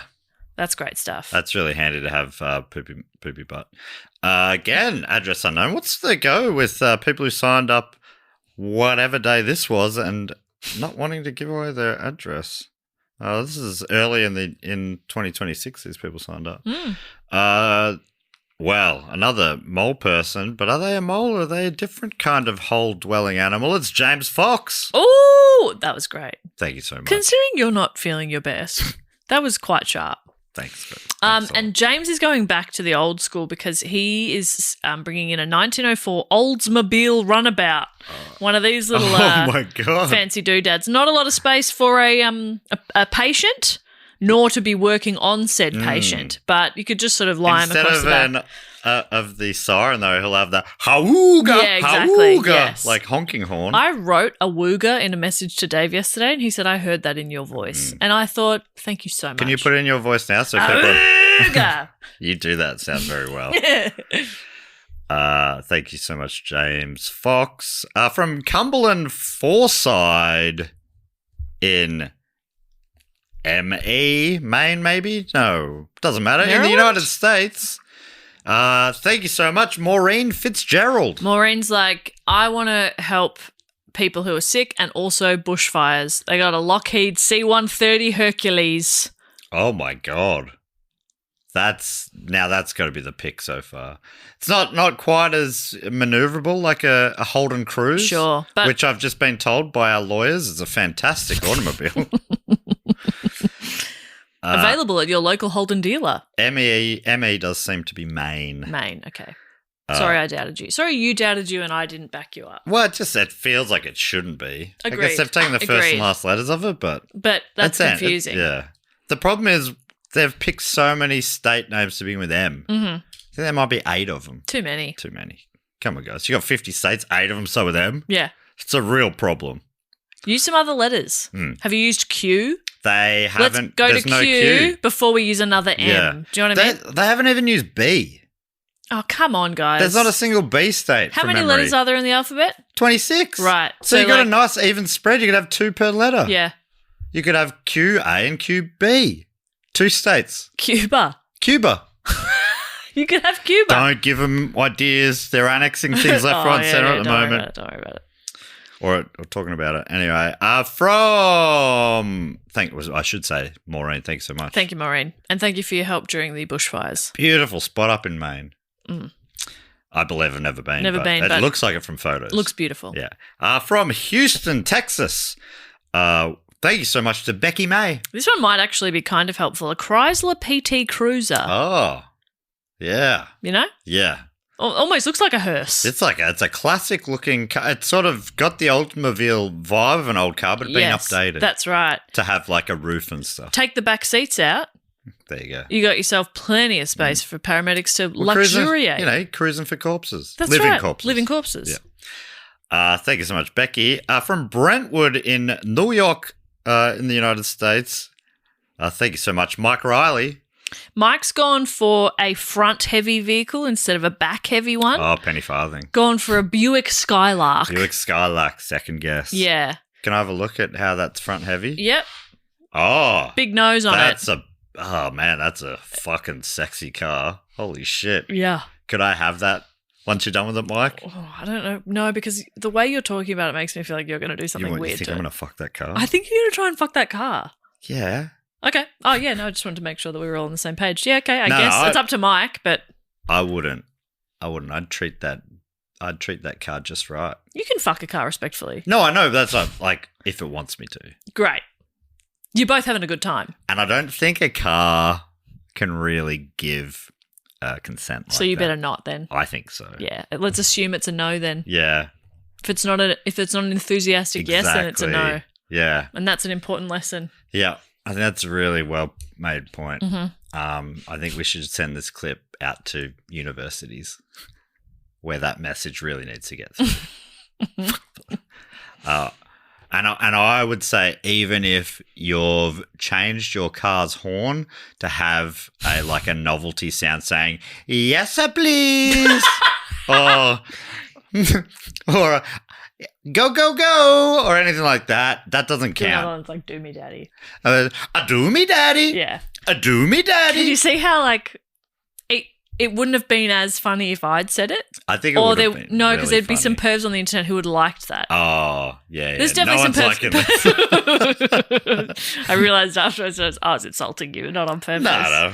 I mean, I think we all accept that that's not turning anyone on. Me saying, do me, daddy. Okay, I need you to stop because You started it I'm and you getting stopped it. really turned on and it's not appropriate at work. And that means finally, again, another mole person from address unknown. It's Miamu. And coming in at Miamu. $350 for the Lego McLaren MCL39 F1 car. Lego. Yeah, I thought it'd be pretty funny. I googled Lego race cars, I but think this $350 for it. That's an expensive automobile. You could buy a real car for less than that. It wouldn't be good, but No. it'd be more effective as a car Yes. than. But than I that mean, one. Lego people need ambulances as well. That's true. Is there a Lego ambulance? There's gotta be. There's got to be many. I want to get one. That's cute. While you're looking that up, I'm going to say thank you so much There it to is. Miamu or Miamu, Mike, Becky, Maureen, James, Poopy Butt, Sarah T, and Jake. Now, what have we got left? I actually think I looked ahead. We don't have any triptych inductees this week, but we do have a triple triptych inductee, interestingly. So Triptych Club, if you don't know, that's people who have been on the shout-out level or above for 3 straight years. The Triple Triptych Club is actually for people who've been on the shout-out level or above for 9 straight years. Absolutely crazy. And we have 1 inductee this week. Now, the way this works is I believe Dave normally gives them a salute. So I'll do the salute them? this week. And Jess, you give them something as well. A kiss. A kiss. And I also give them a what am I thinking, Jess? You give them custodianship. Is that the right word? That's right. Of an episode. That's right. Okay. A very important role that we hope they take very seriously and take good care of that episode. Yes. It was an idea suggested by Martin Drabick Hampshire. And I'll eventually stop thanking you for your idea, Martin. I apologise. This is an ongoing thank you. Yeah. If you need the thank you all the time, Martin, it's like, who did you do this for? I would also You or for the people? I would also say that Martin's never asked to be thanked. But Who are you doing this for, Martin? Are you doing it for the greater good, for the Do Go On community? Or are you doing it for you, Martin? Something to think about, Martin. Marty, look at us. Martin, thank you so much for a fantastic suggestion. Thank you so much We for really that great appreciate it. suggestion. Yeah, but I'd have a look in the mirror. Yeah. And then, if it's okay with you, I might start to forget to do that. Maybe every now and then bring it up, but yeah, don't. Maybe I won't. I've got your name and your message on this spreadsheet, but I just don't always At some notice it. point, we're going to have to use that cell for something else. You know what I mean? That's how spreadsheets work. Yeah, They exactly. get filled up if you're doing it right. Hey-o. Do me, daddy. Do me, daddy. See, no, gross when I do it. All right, so let me welcome into the Triple Triptych Club. It's actually a secret door from inside the Triptych Club. It's a golden door. And once you're in there, like Leonardo, Da Vinci, and DiCaprio sort of tag team you in in painting. Ah, Yeah, they each have a brush and they oh, sort of... beautiful. Yeah, I don't know why that wasn't clear when I said they tag team you. I was just... No. Was your mind in a weird place? Nah. Or Nah. if you hear someone say these two people tag team you, you think immediately you don't think about painting? Wishfully, I was Okay. thinking of something else. Okay, well, I'm afraid not. From those two stone cold hotties? That's true. So we got one person who's getting the key to the door right now. He is from Minneapolis, in Minnesota in the United States, the rightful owner of the MN state code. You can see that. That one makes sense. Welcome into the club, Leon. Well, your surname isn't on there. It's only in your email address. I don't want to dox you, but it starts with an L. Leon L. Now, you're going to do the salute? And just don't say a compliment something. and a salute. You have fantastic head.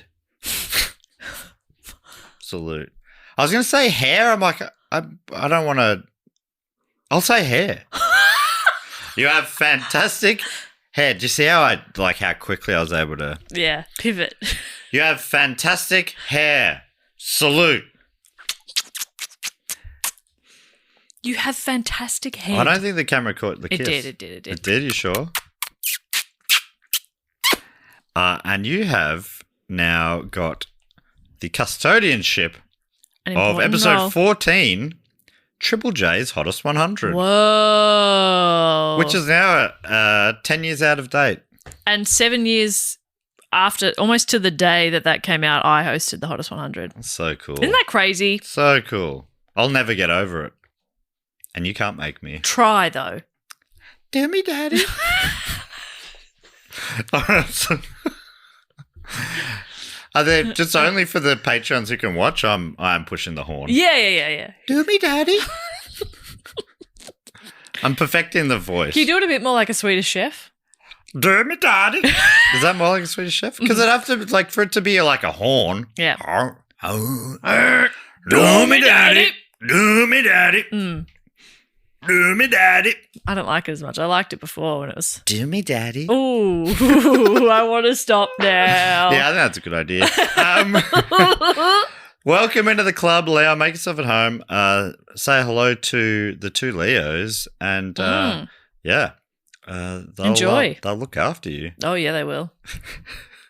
Now, Jess, is there anything we need to tell people before we go? They can suggest a topic. You can do that. There's a link in the show notes. It's also on our website, which is dogoonpod.com. And you can find us on social media, which is at dogoonpod or dogoonpodcast on TikTok. Yes.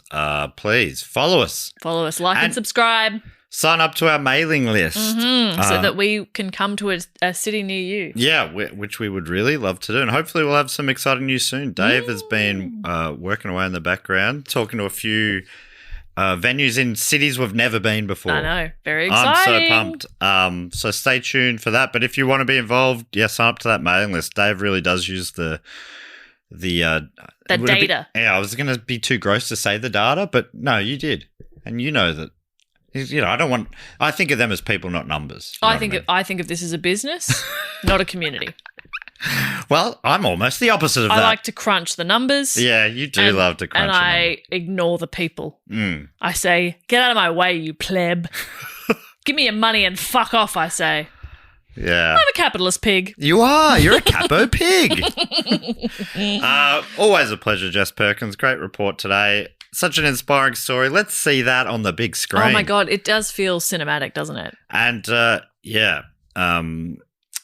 so cool that it was like you've got the direct link to that as well. It feels like you're going to end up with more qualifications than anyone in the world. I just collect them. Yeah.